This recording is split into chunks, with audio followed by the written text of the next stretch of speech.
मोहतरम नाज़रीन किराम, आपने इन मौलाना साहब को देखा होगा कि सोशल मीडिया पर बड़ा चीख चीख कर, चिल्ला चिल्ला कर शाने सहाबा और गुस्ताखे सहाबा का नारा लगा रहे हैं।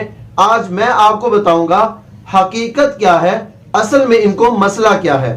इन्होंने दरसे कुरान देते हुए सबसे पहले बिस्मिल्लाहिर्रहमानिर्रहीम पढ़ी, उसके बाद एक आयत मुबारका इल्ला तंसुरूहु फक़द नसरहुल्लाहु इज़ अख़रजहुल्लज़ीना कफ़रू, ये आयत मुबारका पढ़ी, इसका तर्जुमा किया और उसके बाद सबसे पहला जुमला ये बोला कि आज के बाद सैयद इकरारुल हसन को मैं सैयद नहीं कहूंगा।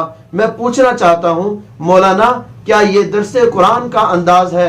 आप दरसे कुरान दे रहे हैं या नफरत के बीज बो रहे हैं? अभी आइंदा आने वाली बातों में मैं आपको बताऊंगा कि दरसे कुरान में आपने कैसी गुफ्तगू की है। कोई भी अक्लमंद इंसान इसको तस्लीम नहीं करेगा कि ये दरसे कुरान है।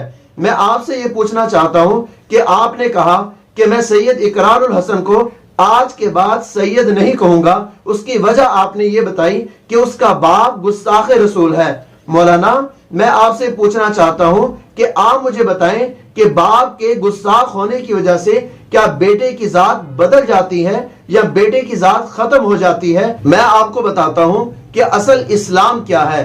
इस्लाम इतना तंग दिल मजहब नहीं है, इस्लाम के अंदर बड़ी वसअत है। इस्लाम क्या नजरियात पेश करता है? गुस्ताखे रसूल अबू जहल है, कितना बड़ा गुस्ताखे रसूल है। उसका बेटा हजरत इकरमा रजी अल्लाह ताला अन्हु हजूर नबी रहमत सल्लल्लाहु अलैहि वसल्लम के पास तशरीफ लाते हैं। नबी रहमत सल्लल्लाहु अलैहि वसल्लम उसको अपने सीने से लगा लेते हैं। बेटा है गुस्ताखे रसूल का, नबी रहमत सल्लल्लाहु अलैहि वसल्लम ने सीने से लगाया है। ये है हमारा इस्लाम। हमारा इस्लाम अमन का दरस देता है, हमारा इस्लाम अखलाकियात का दरस देता है, हमारा इस्लाम ऐसी गुफ्तगू सिखाता है जिससे गैर मुस्लिम भी मुतासिर होकर इस्लाम में दाखिल हो जाते हैं।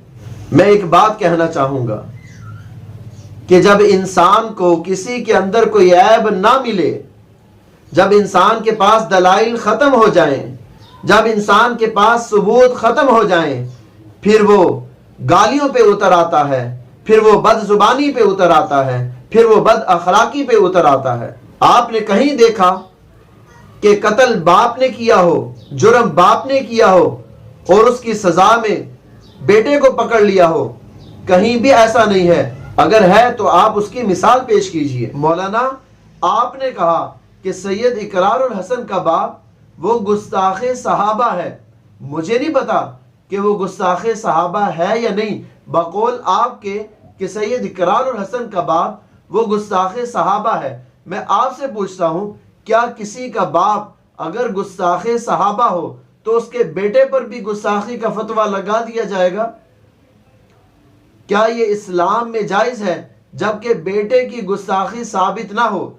हाँ, अगर आप बेटे की गुस्ताखी साबित कर दें, आप सैयद इकरारुल हसन की गुस्ताखियां साबित कर दें, फिर तो आपका हक बनता है कि आप सैयद इकरारुल हसन पर गुस्ताखे सहाबा का फतवा लगाएं। अगर सैयद इकरारुल हसन की गुस्ताखियां आप साबित नहीं कर सकते तो आपको कोई हक नहीं पहुंचता कि आप सैयद इकरारुल हसन पर गुस्ताखे सहाबा का फतवा लगाएं।